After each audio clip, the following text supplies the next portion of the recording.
Take our lead, let's help you make your mark. Our goal is your satisfaction. Let us show you the way.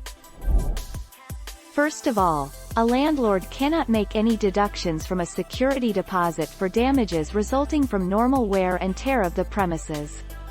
However, if you left the carpet clean with only signs of normal wear and tear, then the landlord could not charge you for cleaning it. 3 May 2016.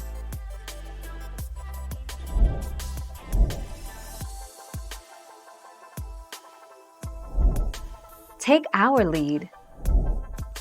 Tile flooring. Dirty grout surrounding the tiles are normal wear and tear. Broken pieces or missing tiles are damages. Countertops. Scratches and light watermarks are normal wear and tear. Burnt areas, chipped countertops, and/or multiple stains are damages. 8 August 2019. Thank you for watching. Please subscribe and hit the bell notification.